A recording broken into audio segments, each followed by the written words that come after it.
Atjet ushtrisë dhe bëri këtë deklarim. Bedri Lezi, Argentina Vdyli janë këto. Faleminderit shumë. I pranishëm ishte dhe Dodik dje, në 8 mëngjesit më duket e mbajti konferencën, mbledhjen e më pas edhe konferencën. Pse kjo dramë? Fillimisht diçka jo e zakonshme sepse me sa neve kë informacione presidenti i Serbisë fillon punën në ora 9, zakonisht. Dhe kjo ishte interesant. Ashta ka bu para se me shku punë mbledhje. Ishte shumë interesant se ka filluar një orë më herët se sa zakonisht ditën e punës. E dyta, pjesëmarrja Dodikut. Një faktor që konsiderohet... Çka prezanton Dodiku? Këto është problemi. Sepse ai është i pensionuar politikisht. Për mu Dodiku prezanton dhunën, prezanton të keqen. Sepse par nga aspekti i pozitës zyrtare, apo nga kompetenca juridike, zyrtare që duhet ta ketë, ai nuk përfaqëson, domethënë, zonën për cilën ai ka ardhur. Absolut. Por është një figurë e dhunës, një figurë e paralajmërimit të rreziqeve. Ju e dini që Dodik kishte tentuar rënd kaluar për ta destabilizuar rajonin duke përdorur komunitetin serb në Republikën Srpskan. Dhe po duket që i njëjti në pjesën e angazhimeve që ka me struktura kriminale e terroriste që në fakt... Pra, de facto, Dodik e ka pushtetin në Bosnjë dhe Hercegovinë ende? Në fakt po, në fakt ka, pushtetin faktik e ka. Faktikisht, në fakt. Pushtetin juridik e kanë strukturat e tjera, por që ajo që mund bjen mend me këtë lloj mesazhi, pamjet, ju e dini që Dodik ka qenë edhe para 4 dite në Serbi, por edhe u shtaku, po ashtu me presidentin, po s'kemi pas pamje. S'ka dërgu mesazhe publike përmes fotografive apo videove që më na thonë që neve po përgatitemi. Ky lloj paralajmërimi për ta rivendosur edhe një herë Vučićin në një fokus të angazhimeve ndërkombëtare të rrezikut të sigurisë në rajon, për mua paraqet një shqetësim vete. Për faktin se nëse i njëjti nuk ta merr vëmendjen, do ta eskalon, domethënë, aktivitetin e tij në mënyrë që ta merr vëmendjen e nevojshme. Në këtë situatë ku janë duke u ristrukturu forcat politike në Evropë, në botë, në rajon, Serbia dhe Vučići po don me pas një karrik aty. Dhe fakti që deri tani s'po merr kurrë seriozisht ata për shkak mungesës fuqisë, kredibilitetit që e ka brenda strukturave të sigurisë, sidomos ushtrisë dhe inteligjencës atje, njëjti po mundohet që të paralajmëroj rrezik, sepse ju e dini që kur përmend rreziku aktivizohen do far struktura që në fakt jo zakonisht janë të aktivizume, edhe vëmendja raportet shkojnë në centra të caktuara evropiane dhe ndërkombëtare dhe vëmendja i merret dhe kështu i bëhet edhe ulësia në tavolinën e bisedimeve për zhvillimet e reja që pritën. Realisht ne duhet me prit zhvillimet e reja në rajon. Ja, dy fakte të rëndësishme që duhet i përmend. Fakti i parë që më bën shumë përshtypje është vendosja e Beogradit zyrtar për ta financuar qendrën e spionazhit nishit, të Rusisë në nish, në emër të organizatave shqyrtare që s'ka ndodhur të kaluamën. Tash publikisht kaluamën nuk e di se si janë mbështet financiarisht, por kësaj herë i ka dhënë para 4 milionë euro. Ja, mund me treguar një dobësim të Rusisë për shembull. Nuk isha shumë me komentuar shumë mesazhin që ka dashur, por është hera parë që bëhet publike që në emër të mbështetjes së organizatave jo qeveritare, qendrës së nishit, siç njihet qendra spionazhit rus, i është dhënë një ndihmë nga taksapaguesit e Beogradit dhe pikërisht pas kësaj mbështetje financiare kemi edhe këto lloj aktivitetet kisha thënë të sinkronizuar dhe të koordinuar për ta cënuar, për ta rrezikuar dhe për ta paralajmëruar rrezikun e sigurisë në Ballkan dhe ngadishëm. Por a është ky takim me Dodikun një formë shpresë asaj se është alati vetëm që i ka mbetur aktualisht Vučićit në rajon dhe edhe ai nuk është në pozitë realisht? Po sepse humbi Orban edhe alati kryesor që e pat këtu në fqinësi edhe në Unionin Evropian ka ra për më shumë Vučići hyri në histori si lideri i parë Evropian, se do Serbia është pjesë e Evropës gjeografikisht barëm, me këtë Maxharin, kryeministrin e ri, kur ai tha se ne do ta shkatrojmë pak a shumë, po parafrazoj, rrjetin e kukullave të Godfather Pepper me emrin e Putinit, e tha Vučići, Orban edhe Fico ky i Slovakisë. Vučići ke i pari që reagoj, do të thonë... Reagoj sepse Maxhar paralajmëroi edhe timin e bombës apo eksplozivit e... Po, do me thonë, sepse ajo tash më është, adhe nuk është që për që sigurt, sepse nuk me di që ka ndodhë, po ajo përshiet, do me thonë, në gjithë një më shumë, është logikisht përshiet që ka qenë një kështu e skenario, që thonë një false flagged operation, edhe po që nuk ka pas kërfar ndikimi në zgjedhjet në Hungari, populli hungarez tregoj që është me Evropën edhe që nuk e dëshiron Rusin mrena, e këtu ka kamera pra edhe po pësën edhe Vučići, në fakt është pikpytje tash sot do të dëmtohet Serbia si shtet e Vučići politikisht veç është i dëmtuar sepse nuk e ka një hyrje, një dritare për Unionin Evropian, ka marrëdhënie më të mira me Fikon këtë Slovakun, e dim që Slovakia ende nuk në ka njoft si shtet, por ky takim me këtë Dodikun i çon dy mesazhe. Një, unë mërej që të dyjat kanë të bëjnë me gjendjen e tij aktuale brendshme politike, sepse pritet më muaj zgjedhjet. Ai dëshiron të portretizon veten para popullit vet, mbi të gjitha para elektoratit vet, të cilën po e humb, sepse aty vijnë votat vetëm të atij edhe për te kufi. Po, domethënë që unë jam baba këtu.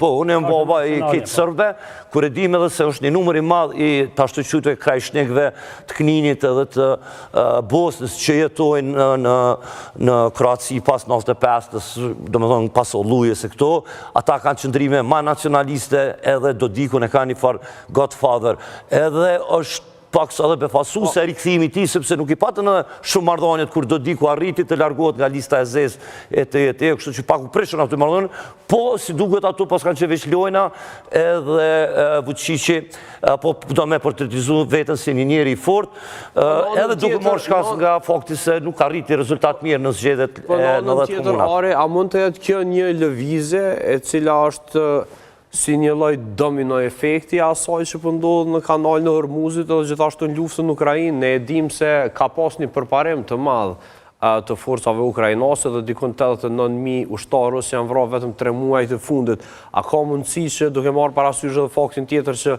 Kina me flotën e saj po deporton për qëllimit e veta në Hormuz, a ka mundësi që kjo është një moment kur duan t'i hapin edhe një vatër të re konflikti NATO-s në këtë rast, e cila përrin indiferente në një formë apo tjetrën ndaj zhvillimeve në Hormuz? Edhe pse zhvillimet në Hormuz edhe mund ndryshojnë, se në fakt ka qenë një e pash në Reuters që Irani ka ofruar një propozim që të lej anijet, pra të kalojnë nga ana e Omanit, pra... Dëmë kjo ka ndohë pas kërkesës zyrtare të Pekinit për me kriju... Apo afrohet fundi luftës në të drejtem? Ju kujtohet neve bashkë me zotin Misho kemi diskutu bashkë, dhe isha unaj që përmenda fundin e qershorit si njëri ndër kërkesat që... I kanë thënë kronit edhe më herët që kryet vesh, ka besu. Dikon fundi qershorit pritet ajo që të mbyllët çështja luftrave, edhe çështja Iranit, edhe çështja Rusis, për faktin që efekti i sigurisë ekonomike nga ndikimi kinez është pa, Kina u përfshi, kërkoi zyrtarisht nga Teherani për krijimin e kushteve për me lundru lirshëm anijet në ngushtisën e Hormuzit. Irani ka lëviz nga pozicioni që Jona sa për shfletoj një informacion të ri. E ka ofruar vetë këtë ditë. E ka ofruar vetë, që do thëtë se pazari i kësaj çështje ka fillu me ranë në pikën ku edhe ka qenë kërkesa a Shtetit Bashkuar të Amerikës. Duhet ta kuptojmë një gjë saktësisht. Edhe lëvizjet e Serbisë, edhe ne po do të thonë që riorganizimi, ristrukturimi, ripozicionimi i fuqive globale, rajonale dhe lokale është tani. Dhe si cila strukturë, si cili shtetë, si cila fuqi politike tenton që përmes përformimit tëne me pozicionu në tavolinë e bisedimeve. Serbia ka përformu në vazhdimësi me rrezikun e sigurisë në Ballkan dhe cenimin e sigurisë në Evropë. E thatë edhe jo Jona më tha në fakt se Serbia është pjesë e Evropës territorialisht dhe por nga kjo aspekt Evropa gjithmonë ka qenë e kërcënume, e kanosur prej rrezikeve që mund vinë për shkak dy burimeve të sigurisë që është Bosnia dhe Kosova. Ju e dini vizitën e shefit të CIA-s në Kosovë. Mos ta harroni, ka qenë një momentum kthese ku gjithçka ka filluar me frymu ndryshëm. Dhe pikërisht për shkak se SBA-ja përmes mekanizmit kompetent profesional të sigurisë, që është Shërbimi Inteligjent Amerikan, CIA, e ka konstatuar se Bosnia dhe Kosova mbeten dy burime jo sigurie. Dhe Serbia gjithmonë ka tentu këtë lloj fragiliteti me shfrytzu për me dërgu sinjale të nevojës shtetet perëndimore dhe Bashkimit Evropian si dhe vetë SBA-s për me qenë pjesë në diskusime. Momente, sepse tash jemi në një qendër të shkundjes pozicionit. Ka ndryshuar rrethonat sidomos me ndryshimin e votës përkatësisht qeverisës në Evropë, në Hungari, stata ka marrë drejtim tjetër dhe thamë edhe një herë se porta në cilën Vučići e kishte hapur me shku në Bashkimin Evropian është mbyll dhe gjithashtu një fakt që duhet të ritheksoj. Problemi me komunitetin musliman në Novi Pazar s'ka përfundu.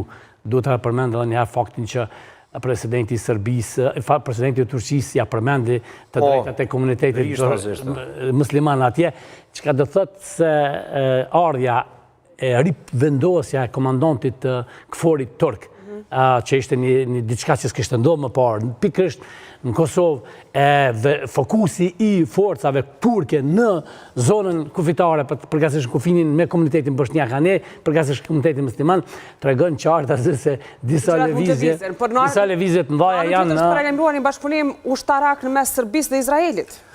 Po, nëse pas tani për këto, po ne du me përmend faktin që sot për shembull, sepse ky takimi që ndodhi ndërmjet Dodikut dhe këtyre generalëve dhe Vučićit, përsëri u përmend kjo marrëveshja bilaterale Kosovë-Shqipëri edhe thani po armatosim sen.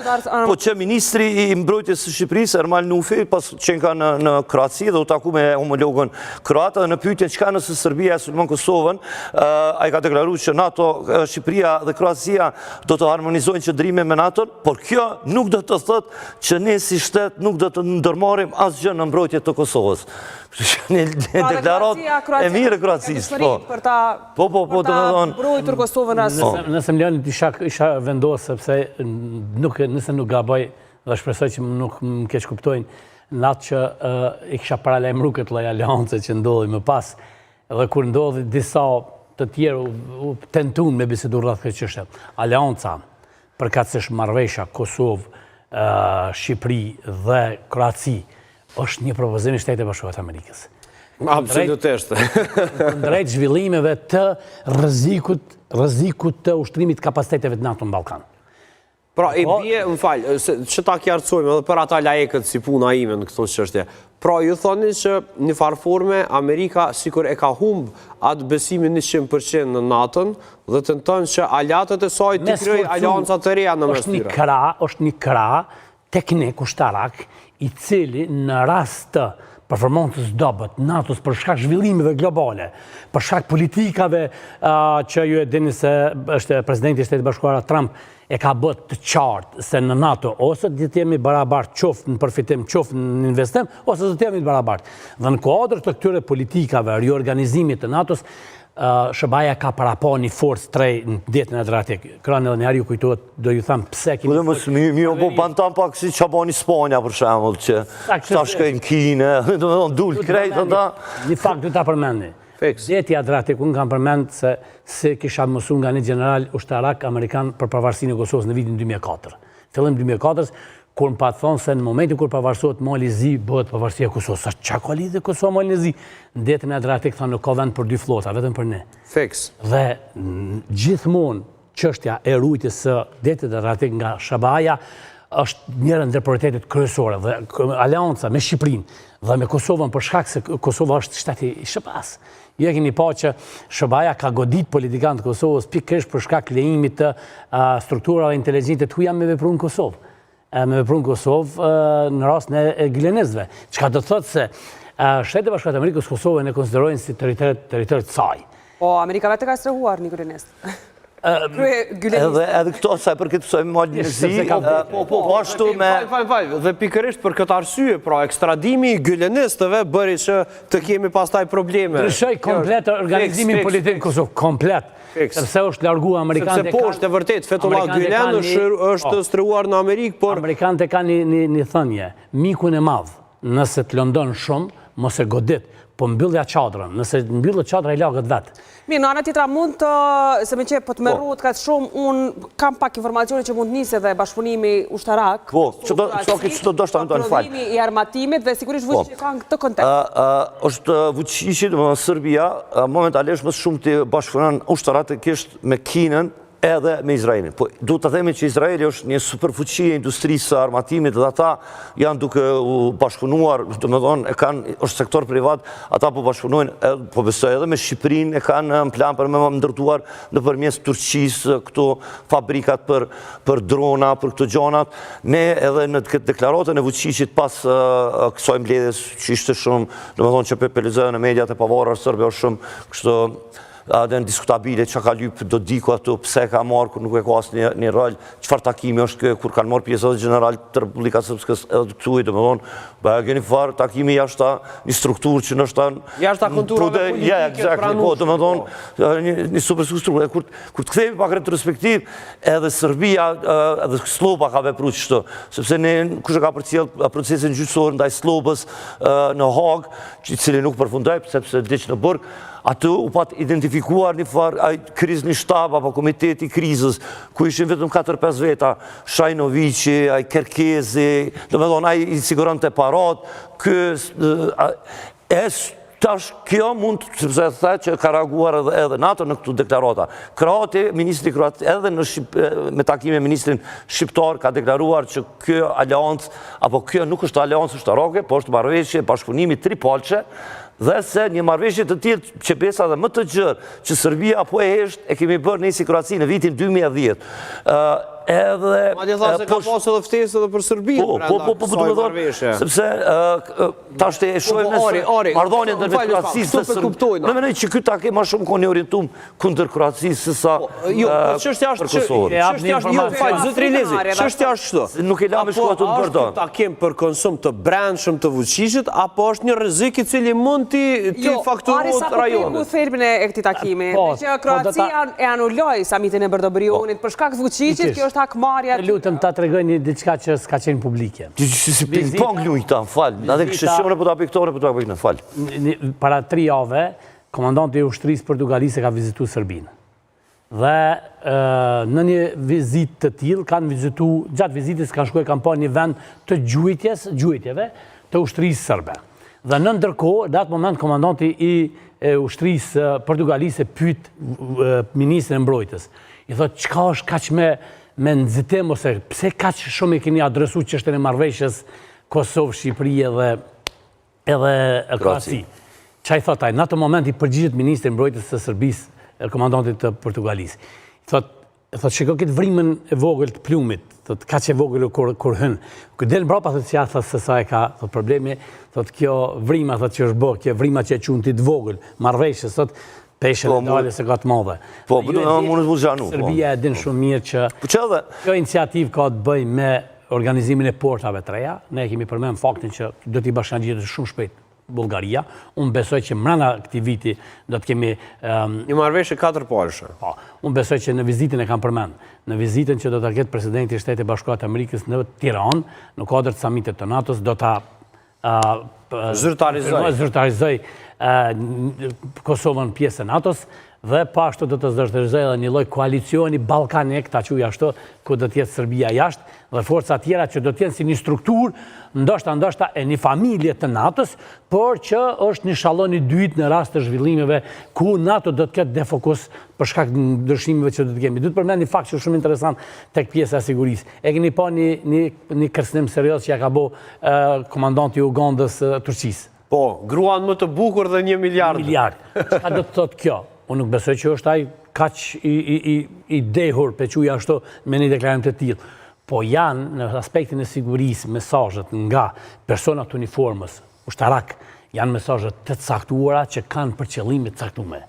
Dhe jo rastësisht deklarata të birit presidentit të Ugandës, sepse është i biri i presidentit ai që është edhe komandanti i ushtrisë së Ugandës, e ka bën një paralajmërim të këtij lloj rreziku. Megjithatë, edhe diçka ka thonë, ju ka ofruar Izraelit 100.000 ushtarë në shërbim për me luftu. Aha, du me thonë ajo, se dësha që ka Uganda për sërbën Turqin. Ishe nëse ti luftu... okej. Saksisht, i ka fru, paralelisht i ka fru 100.000 dhe ka thonë, me 100.000 ushtarë, ka thonë unë ta marrë Iranin në kontrol. Me 100.000 ushtarë të met, unë ta marrë Iranin në kontrol, edhe ka thonë, e kjo ka drejtu dëmon Izraelit. Dhe pas asaj, kur është përmend kontest pyetja e angazhimit Turqisë së shtetit NATO-s, aja ka kërku 1 miliard euro dhe gruan më të bukur të Turqisë. Uganda e kojnot Izraelit prej viteve 60 kur i kanë hi aty, i kanë marrë atat aeroplanat, po, edhe i kanë zerë dhe asgjë. Edhe ata s'ja folin kur, sa ajo konë, që shme thonë, national embarrassment, atë me hi në aeroport në Uganda, mi ti marë këtë qytetarët e kidnapuar, mi ti vronë një 10-15 aty ushtar edhe me ikë, përse ta Uganda jep si deklarat. Analizu pak më abetën, sikur ajo që është pjavë mio dhe po i bënë të armaqorit kështë, kjo që është ja Ugandës me Turqinë. Një mesazh ajgore. Jo, Kroni, janë në aspekt në sigurisë trajtojnë seriozisht, sepse grupët terroriste... Çfarë teknologji ka Uganda për më marrë me Turqinë, për shkak? Ma e rrezikshme, Kroni, sulmet e terroriste janë më të rrezikshme. Po Izraeli nuk pranon një marrëveshje të tilla, nuk don atë ai ka ushtërinë e vet, pse çaj vini 100.000 ugandez, po themi, me orë me luftu. Më i madh i sigurisë konsiderohet grupet terroriste. Jo keni pa për shembull nëse i mormi parasysh sa dron, raketa janë hedhur në drejtim të lindjes mesme. Përkatësisht në shtete e sheni se sa viktima ka. Po një terrorist në Turqi ka vrarë dhe më për një moment. Kur jemi këtu krejt në fund du me dalë, sepse Irani... Kjo që është ajo lufta asimetrike. Du me orientu dikon tjetër bisedën, krejt në fund për nëzirim pak në këtë kontekstin e terrorizmit. Irani është një prej financuesve më të mëdhaj të rrjeteve të terrorizmit, dhe terrorizmit islamik në botë realisht. A mendon se kena me pas problem të ngjashëm me ekstremizëm fetar edhe në qoftë se botë një ndryshim radikal në Iran? Po, në fakt, këtu kisha dëshë që sa kohë me ngrit një çështje shumë të rëndësishme. Irani luftën në lindjen e mesme e ka bërë me ISIS-in, se Irani ka kriju ISIS-in. Dhe në fakt, numrin më të madh Irani që ka bërë vdekje, e ka bërë përmes organizatës terroriste ISIS në lindjen e mesme, sidomos në Siri dhe Irak. Atëherë po i bie shqiptarët të cilët kanë shku me luftu në ISIS, atëherë pa i thonë kërkosh hiç, i kanë shërby Iranit, të cilët janë shia dhe jo syni siç proklamonin që ishin ISIS. ISIS-i ka qenë njëra ndër dëshmit e sakta që lufta fetare atje s'ka qenë evidente, për faktin që shumë, domethënë, fetar të mëdhaj, apo mund të themi imam të fuqishëm të botës arabe kanë kundërshtu mënyrën e veprimeve ushtarake të ISIS-it në emër të Islamit. Por ajo që duhet të përmendem një herë. Mos e merr me ata, merru me këtë çështje kështu. Zotëri Elezi, sepse po duam të qitë në temë, sepse i keni informacion eksakte për ata që po foli. Sepse ne e dim çfarë miqësi ka Irani me Serbinë. Dhe ne gjithashtu e dim që shumë prej komandantëve të ISIS-it shqiptar, në emër të fesë muslimane, vepronin prej Serbisë, në kapë dhe mesazhet, për t'i dërguar të rinë shqiptar në ISIS. Ministri i Serbisë Demo Berisha ka qenë në krye të organizimeve të radikalve grupeve terroriste të Republikës Kosovës, i cili ka operu në Shkup me një emër të një organizate gjëja nacionale që është quajtur Matica, e që në fakt i ka financu të gjitha aktivitetet dhe imamët, cilët më pas edhe janë arrestu dhe dihet që... Demo Berisha është shkaktari. Demo Berisha ka qenë njeriu kryesor që në emër të organizatave jo qeveritare me mbulesë juridike të operimeve të caktuara e ka financu, e ka rrit, e ka mbështet, do thotë ekstremizmin. Duhet përmend një fakt që e kam përmenda njërë tjetër. Njëre ndër komandantët kryesor të ISIS-it ka qenë në Gjilan, një Sërb, për cilin Agjencia Kosovës për Inteligencë dhe Policia Kosovës kishin arritur në adresën e tij pas e që të largohet nga Kosova.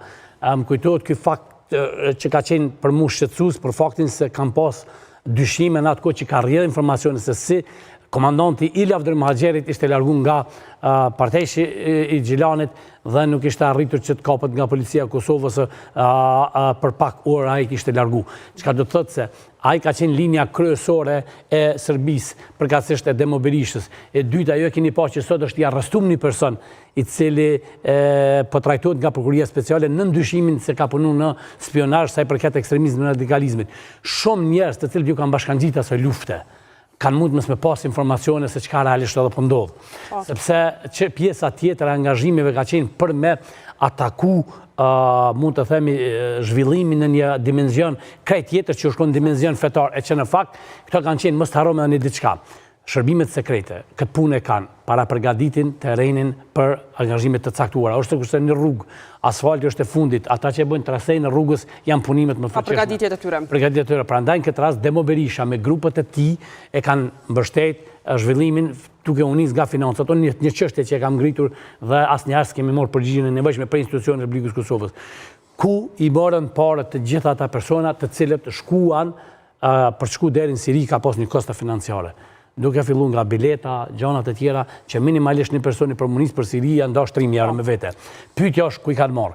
Dhe deri më tani ne kemi dështuar faktikisht për me vërtetu burimin financiar, për me i vendos para përgjegjësisë njerëzit nga i kanë sjellë këto mjetet në mënyrë që me dalë drejtë Demo Berisha dhe Serbia dhe zyrtarisht me i thonë SBA-s, partnerëve ndërkombëtar se është Serbia ajo partneri i Iranit, që ka financu Irani atje, që ka nërë miliona, 10 miliona për me financu. Sot në Radio Evropën e Lirë ishte një reportazh, bjatë se ishte 22 qytetarë shqiptarë, 3 nga Kosova, 1 nga Maqedonia e Veriut, dhe dim gjithë që ka ndodhe me Siri, këta janë bojt në Irak, tash janë transferuar. Edhe është pikpyetje, do me thonë, si është situata atyre, sepse ata kanë qenë të arrestuar dhe deri se kanë majtë kurdët, kanë qenë kampet sigurta. Tash, pasi që Al-Shara i murë teritorit kurde në Veri, për pos Kobane edhe atje nalë, to i morën kanë kaluar në Irak, dhe tash është i farë konfuzioni, ku janë ata njerës? Ari Elezi se u zgjerua më shumë se sa që kështu para bërë të paralajmërim për të blok të dytë, megjithatë ne shkputemi me publicitet, kthehemi për të ndryshuar krejtësisht temë dhe në fakt dinamik. Vjen në këtë studio një rrëfim bukur i veçantë.